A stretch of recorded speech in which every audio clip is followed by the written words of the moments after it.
सांगलीतील हॉस्पिटल तोडफोड प्रकरणी डॉक्टरचा एसपी ऑफिसवर मोर्चा, दोषींवर कडक कारवाईची मागणी। दैनिक वृत्तवेग न्यूज नेटवर्क, जिल्हा प्रतिनिधी मनोज कांबळे। सांगलीतील विश्रामबाग परिसरातील डॉक्टर शरद सावंत यांच्या आदित्य मल्टी स्पेशालिटी हॉस्पिटलची वंचित बहुजन आघाडीचे शंकर माने आणि त्यांच्या महिला व पुरुष समर्थकांनी तोडफोड करत महिला कर्मचाऱ्यांना मारहाण केली होती। या प्रकरणी 17 लोकांवर विश्रामबाग पोलीस स्टेशनमध्ये गुन्हा दाखल केला असून त्यांना अटक करून न्यायालयासमोर हजर केले असता 2 दिवसांची पोलीस कोठडी दिली आहे। तर डॉक्टर शरद सावंत यांचा आदित्य मल्टी स्पेशालिटी हॉस्पिटलची तोडफोड करणाऱ्यांवर कडक कारवाई करावी, वैद्यकीय क्षेत्रातील हल्ले थांबवावे आणि वैद्यकीय क्षेत्रात काम करणाऱ्या डॉक्टर आणि कर्मचाऱ्यांना भयमुक्त काम करता यावे यासाठी पोलिसांनी ठोस अशा उपाययोजना कराव्यात। या मागणीकरता डॉक्टर, नर्सेस, केमिस्ट, विद्यार्थी आणि वैद्यकीय क्षेत्रात काम करणाऱ्या सांगलीच्या पोलीस अधीक्षक कार्यालयावर मोर्चा काढण्यात आला। यावेळी दंडात्मक काळ्या फिती लावून हा मूकमोर्चा काढण्यात सहभागी झाले होते। या मोर्चामध्ये IMA मिरज, IMA सांगली तसेच वैद्यकीय क्षेत्रातील अनेक संघटना सहभागी झाल्या होत्या। यावेळी IMA महाराष्ट्र राज्याचे उपाध्यक्ष नितीन घोरपडे, मिरज IMचे अध्यक्ष Riyaz Mujawar, doctor Vinod Paramshetti, doctor Mohite, doctor Vikas Patil, doctor Pradeep Dorle, doctor Praveen Dorle, doctor Vikram Kodekar, doctor Ashok Kulkarni, doctor Satish Ashtekar, doctor Milind Sawant, doctor Sharad Sawant, doctor Mahesh Shah, doctor Suhas Joshi, doctor Bhaskar Prani, doctor Ashok Kulkarni, doctor Yogesh Jamge, doctor Sukumar Gawade, doctor Shashikant Dorkar, doctor Anita Page, doctor Apeksha Mahabaleshwarkar, doctor Amar Page, doctor Chandrashekhar Jadhav, doctor Gajanan सिद्ध, डॉक्टर केवळ पाटील, डॉक्टर जीवन माळी, डॉक्टर पृथ्वीराज मेथे, गणेश कोळसे, विनायक शेटे, सुहास नांगरे यांच्यासह शेकडो डॉक्टर आणि वैद्यकीय क्षेत्रात काम करणारे कर्मचारी उपस्थित होते। यावेळी आपल्या मागणीचे निवेदन डॉक्टरांनी सांगलीचे पोलीस अधीक्षक संदीप घुगे यांना दिले। माझ्या हॉस्पिटलमध्ये हे काय अतिरेकी पद्धतीचा जो भ्याड हल्ला झालेला आहे त्याचा आम्ही सर्वजण IMAचे सर्व प्रतिनिधी आम्ही सर्वजण त्याचा निषेध करतो। माननीय SP साहेब, श्री संदीप घुगे साहेब आणि भालेराव साहेब आणि इथे सर्व पोलीस कर्मचारी यांनी त्यांना समजल्यानंतर अतिशय चांगल्या पद्धतीची ॲक्शन घेतलेली आहे। परंतु हे हॉस्पिटल फक्त SP ऑफिस किंवा पोलीस स्टेशनपासून फक्त 50 मीटरच्या अंतरावरती आहे। जो हल्ला केला आहे तो रेकॉर्डवरचा गुन्हेगार आहे। त्याच्यावरती जो 8 गुन्हे दाखल आहेत म्हणून समजतंय। जर अशा पद्धतीनं जर हे 50 मीटर अंतरावरचं जर हॉस्पिटल जर सुरक्षित राहणार नसेल तर बाकीच्या आमच्या सर्व मित्रांचं काय, हा प्रश्न फार भेडसावतो आहे। आजपर्यंत आमच्या हॉस्पिटलबद्दल एकही कुठल्याही योजनेकडे तक्रार नाही। जरी शासकीय योजनेत काम करत असलं तर आजच्या तारखेपर्यंत कुठलीही लेखी तक्रार नाही। असं असताना कुठलाही डेथ झालेला नाही आमच्याकडे, असा एखादा पेशंट ज्यानं प्रॉब्लेम केला, असं असताना या माणसानं फक्त खंडणी उकळण्यासाठी आणि लोकांच्या सांगली मिरज भागातील तसेच सर्व डॉक्टरांच्यावरती दबाव व्हावा, एक दहशत निर्माण व्हावी म्हणून हा प्रकार केलेला आहे। मी पोलिसांनी शासनाला विनंती करतो की अशा माणसाची अशी प्रवृत्ती ही ठेचून काढली पाहिजे, जेणेकरून आम्ही डॉक्टर मंडळी सर्व आम्ही बिनधास्तपणे पेशंटवर उपचार करू शकतो। मी सर्व मीडियाचं आणि सर्वांचंच मी मनापासून धन्यवाद करतो। तुमचं नुकसान नेमकं काय झालं आणि मारहाण कोणाकोणाला झाले? सर, आमच्या हॉस्पिटलमधल्या 2 लेडी स्टाफ आणि काही जेंट्स स्टाफ यांना मारहाण झालेली आहे। बऱ्याच आमच्या काचा फोडलेल्या आहेत, कॉम्प्युटर फोडलेले आहेत आणि हे फक्त 10 मिनिटाच्या कालावधीत केलेलं आहे। म्हणजे पोलीस स्टेशनला कळल्यानंतर पोलीस येईपर्यंत ही सर्व कारवाई केलेली आहे। पकडणाऱ्यामध्ये माझ्या मतानुसार 16 का 17 लोकांना पकडलेलं आहे, पण फोडणारे 2-3 होते ते अजून पसार आहेत असं माझं मत आहे। ते कोणा ते बघायला पाहिजे, पोलिसांनी शोधायला पाहिजे, माझी विनंती आहे सर। हॉस्पिटल फोडणाऱ्यांनी जे काय आरोप केले त्याबद्दल तुमचं काय मत आहे? नाही सर, माझ्याबद्दल आजपर्यंत एकही लेखी कुठल्याही योजनेकडे तक्रार नाही, कुठल्याही पेशंटचे पैसे घेतलेले नाहीत, एकही तक्रार आजपर्यंत तरी नाही आहे सर। आता यापुढं खोटी तक्रार उभी केली जाऊ शकते, पण आजपर्यंत एकही तक्रार माझ्या याच्याबद्दल नाही। आपण चौकशी करू शकता वेगवेगळ्या योजनांच्याकडे, आणि तसा काय प्रकार असेल तर त्यांनी संबंधित त्यांच्याकडे करू देत ना अर्ज सर, कायदेशीर मार्गाने जाऊ देत सर। योजनेचा एक अधिकारी हॉस्पिटलला असतो तो सगळं बघत असतो, हेल्प डेस्क असतो, त्या हेल्प डेस्कमध्ये बघितलं जातं. आणि हॉस्पिटलची पण जी बिलं निघतात हे वरचे 4 डॉक्टर तपासल्याशिवाय बिलं निघत नाहीत सर. त्यांना प्रत्येक गोष्टीचा संपूर्ण प्रूफ द्यावा लागतो.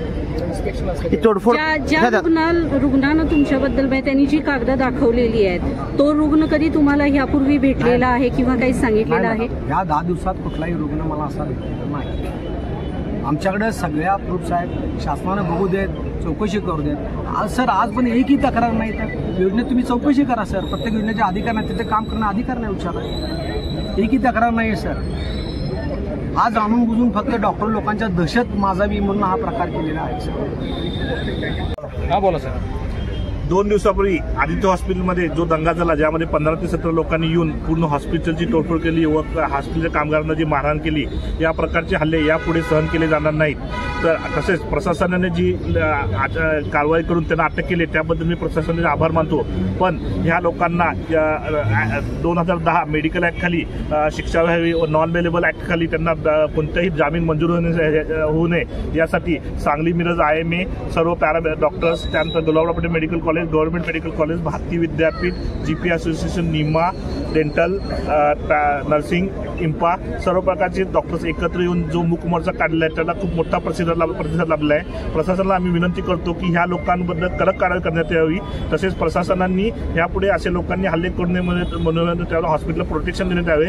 तसेच एक single point of contact appoint करून ज्या ठिकाणी अशा घटना घडतील त्या ठिकाणी तात्काळीनं पोलीस फोर्स उपलब्ध करून ह्या प्रकारचं हे करेल. तसेच मीडियाला मी आवाहन करतो की 2010 हा जो कायदा आहे तो पूर्णपणे सविस्तर प्रत्येक मीडियाने त्यांच्या पेपरमध्ये, त्यांच्या प्रिंट मीडियामध्ये छापावा. कारण बऱ्याच लोकांना हा कायदा माहिती नाही, त्यामुळे अशा घटना घडतात. ह्या कायद्याची माहिती जर लोकांना झाली तर ह्या प्रकारचे पुढे हल्ले होणार नाहीत. प्रशासनाचे मी आभार मानतो की ज्या प्रकारे त्यांनी अटक केलेली आहे आणि कोर्टासमोर त्यांना सादर केलेलं आहे, तर आणखी प्रयत्न करून त्यांना 2010 खाली नॉन बेलेबल वॉरंट मंजूर व्हावा. थँक्यू.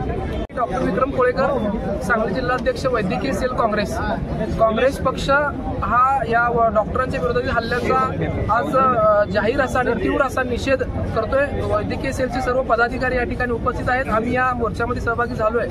हा हल्ला अक्षरशः खूप वाईट अवस्था वाटते महाराष्ट्रामध्ये. सांगली जिल्ह्यामध्ये जी वैद्यकीय पंढरी आहे, असे हल्ले जर डॉक्टरांचे झाले तर डॉक्टर मोकळ्या मनानं काम करणार नाहीत आणि यामध्ये सामान्य माणूस भरडला जाईल. आपण माझ्या मीडियाच्या वतीनं आपल्याला विनंती आहे की आपण सामान्य माणसांपर्यंत हा मेसेज पोहोचवा. ज्यावेळी पेशंटकडे बिल भरायला पैसे नसतात, कमी पैसे असतात, त्यावेळेला आमचा डॉक्टर त्यांना असू दे, परत द्या किंवा राहू दे, गरीब आहे माणूस, हे माणूस येऊन राहताना पेशंटला तसं सोडून देतो. असं कधी मारहाण करत नाही. तुम्ही खोट्या तक्रारी करता, ठीक आहे, तुमची तक्रार असेल ना, तुमच्या पेशंटकडनं पैसे घेतले असं वाटतंय ना, त्या संलग्नित स्कीमचे जे अधिकारी आहेत त्यांच्याकडे तुम्ही ऑनलाईन तक्रार करू शकता, लेखी तक्रार करू शकता, कोणता तक्रार करू शकता. पण तुम्ही रुग्णालय फोडणार याचा अर्थ तुम्ही सामान्य माणसाचं जीवन अडचण करून टाकलाय. कारण आज जर ह्या घटनेचा निषेध म्हणून आम्ही सर्वांनी, डॉक्टरांनी जर एमर्जन्सी सर्व्हिसेस बंद करायचे ठरवले तर किती सामान्य माणसांचे जीव जातील. या गोष्टीचा परिणाम या सर्व म्होरक्यांनी घ्यावा आणि शासनानं अशा लोकांवर कडक कारवाई करावी. आणि हे उदाहरण झालं पाहिजे. महाराष्ट्रामध्ये जर बातमी जर जात असेल दवाखाना फोडलाय तर अशा ज्या गुन्हेगारावर कडक कारवाई झाली आहे ही बातमी राज्यभर गेली पाहिजे. आणि जे खोटे गुन्हेगार आहेत, जे डॉक्टरांना दबाव आणतात, अशांवर कारवाई होऊन हे असे विषय परत व्हायला नाही पाहिजे.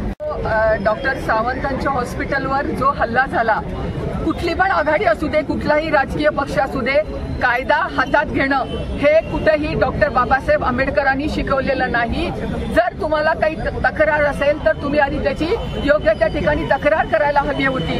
जर त्याची दखल घेतली नसती तर तुम्हाला वेगळे मार्ग होते. पण माझी सगळ्यांना एक आव्हान आहे, कुठल्या आघाडीनं, राजकीय पक्षांनी कुणाबद्दल तक्रार असेल तर हॉस्पिटलमध्ये असं घुसून मोडतोड करणं, मारहाण करणं, याचा सगळ्याचा आम्ही तीव्र शब्दात धिक्कार करते. या सर्व संघटना ज्या आज इथं पोलीस अधीक्षकांना निवेदन द्यायला आले आहेत त्यांच्या सोबत आम्ही आहोत. आणि आज ज्या पद्धतीनं या सर्व लोकांना तातडीनं इथले विश्रामबागचे पोलीस आमचे निरीक्षक आहेत त्यांनी अटक केलेली आहे, त्या सगळ्यांवर ज्या डॉक्टरने आता मागण्या केल्यात ती सगळी कलमं लावलेली आहेत. आमच्या सरकारी वकील आणि आमचे पोलीस, इथले जे तपास अधिकारी, या दोघांनी अतिशय चांगल्या पद्धतीनं हे सगळं कोर्टात पुटअप केल्यामुळे नॉन बेलेबल ह्यांना आता PC मिळालेली आहे.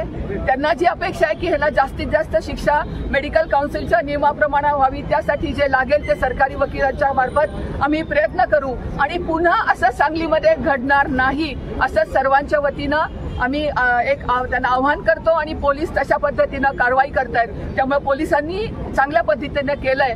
याच्याबद्दल अजून काही तपासात कुणीवा राहिला असतील तर त्या बाबतीत सुद्धा आता पोलीस निरीक्षकांनी मला सांगितलं की अजून काही आपल्याला त्यांच्याकडे सुचवायचं असेल तर ते पण आपण सुचवूयात. राज्यात भाजपचं सरकार आहे, तुमचे मुख्यमंत्री आहेत, मुख्यमंत्र्यांची या संदर्भात काय बोलणार आहात का? कारण डॉक्टर या ठिकाणी सुरक्षित नाहीत. सर्व डॉक्टरांच्या बाबतीत काय ठोस असं उपाययोजना करता येईल यासाठी काय मुख्यमंत्र्यांशी तुम्ही चर्चा करणार आहात? नक्कीच या प्रकरणी मी मुख्यमंत्र्यांना अवगत करेल, पण पोलिसांची जी कारवाईची जी आपल्याला अपेक्षा आहे ती झालेली आहे.